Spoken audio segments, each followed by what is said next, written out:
क्या आप जानते हो एक ऐसी कहानी जहां भगवान विष्णु ने मछली का रूप लेकर पूरी सृष्टि को बचाया था। यह है मत्स्य अवतार की कहानी। बहुत समय पहले राजा सत्यव्रता नाम के एक बड़े धर्मात्मा राजा हुआ करते थे। वो भगवान विष्णु के परम भक्त थे और उन्हें प्रसन्न करने के लिए कड़ी तपस्या किया करते थे।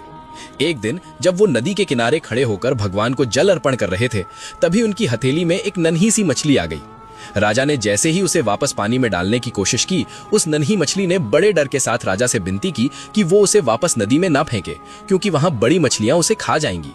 राजा सत्यव्रता बड़े दयालु थे। उन्होंने उस नन्ही मछली को सुरक्षा देने का निर्णय लिया, ये जानते हुए भी नहीं कि वो स्वयं भगवान विष्णु का ही एक रूप थी। राजा ने उस मछली को अपने महल के एक घड़े में रख दिया और कहा कि तुम यहाँ सुरक्षित रहोगी। लेकिन अगले ही दिन जब सूरज उगा तो एक चमत्कार हुआ।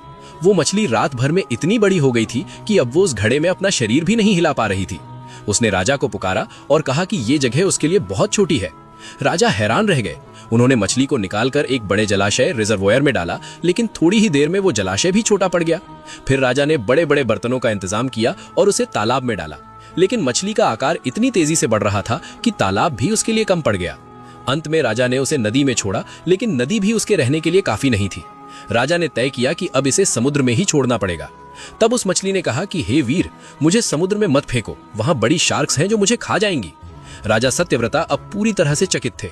उन्होंने हाथ जोड़कर कहा कि तुम एक ही दिन में इतने बड़े हो गए हो, तुम अवश्य ही भगवान विष्णु हो, तुम किसी से कैसे डर सकते हो।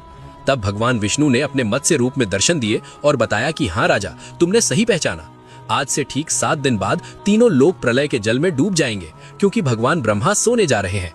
जैसे ही सृष्टि जल में विलीन होने लगेगी, मैं तुम्हारे पास एक विशाल नाव भेजूंगा। तुम उस नाव में हर प्रकार की जड़ी बूटियां और बीज लाद लेना। साथ ही 7 ऋषियों और सभी प्रकार के जीव जंतुओं को लेकर उस जहाज पर सवार हो जाना।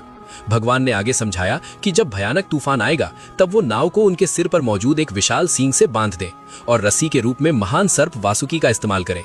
भगवान ने वादा किया कि वो ब्रह्मा जी की नींद पूरी होने तक उस जहाज को विनाश के जल से खींचते रहेंगे। राजा ने तुरंत पूरे राज्य में ये संदेश फैलवा दिया। उन्होंने सप्तऋषियों को बुलाया और सभी जरूरी चीजें, बीज और जानवरों को इकट्ठा करने का आदेश दिया। अगले 7 दिन तक राजा ने सिर्फ भगवान विष्णु का ध्यान किया। जैसे ही 7वां दिन आया, आकाश में काले बादल छा गए और भयानक बारिश होने लगी। भगवान ब्रह्मा को नींद आने लगी थी और इससे प्रलय की शुरुआत हो चुकी थी। चारों तरफ पानी ही पानी भर गया और राजा का शानदार राज्य उसमें डूबने लगा। तभी दूर से एक विशाल सुनहरी नाव उनकी तरफ आती दिखाई दी। सभी लोग जल्दी जल्दी उस जहाज पर सवार हो गए।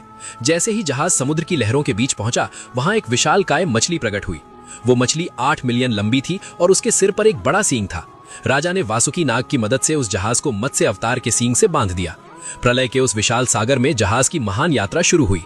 इस दौरान भगवान विष्णु ने राजा सत्यव्रता और 7 ऋषियों को मत्स्य पुराण का ज्ञान दिया, जो सनातन वेदों का शाश्वत सत्य है। भगवान ने उन्हें बताया कि पिछले मनवंतर के अंत में जब ब्रह्मा जी सो रहे थे, तब हयाग्रीव नाम का एक राक्षस उनके मुख से निकलते हुए वेदों को चुरा लिया था, ताकि दुनिया में अंधेरा फैल जाए। भगवान ने बताया कि उन्होंने मत्स्य रूप इसलिए लिया था ताकि वो उस राक्षस का वध करके वेदों को वापस ला सके। एक भयानक युद्ध के बाद भगवान ने हयाग्रीव को मार गिराया और वेदों को सुरक्षित करके अगले दिन जब ब्रह्मा जी जागे तो उन्हें सौंप दिया। काफी समय तक वो जहाज मत्स्य अवतार की सुरक्षा में तैरता रहा। अंत में जब ब्रह्मा जी की नींद पूरी हुई तो प्रलय रुका और जल का स्तर नीचे गिरने लगा। समुद्र के बीच एक नया द्वीप दिखाई दिया, जहां सभी लोग सुरक्षित उतर गए।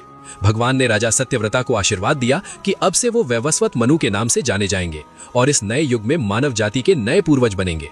इस तरह भगवान विष्णु ने मत्स्य रूप धारण करके न सिर्फ वेदों की रक्षा की, बल्कि पूरी सृष्टि को विनाश से बचाकर नए युग की शुरुआत की। ये कहानी हमें सिखाती है कि जब भी धर्म और सृष्टि पर संकट आता है, तब भगवान किसी न किसी रूप में आकर रक्षा जरूर करते हैं। अगर आपको ये वीडियो अच्छा लगा तो लाइक और सब्सक्राइब करें और कमेंट में जय श्री हरि जरूर लिखें।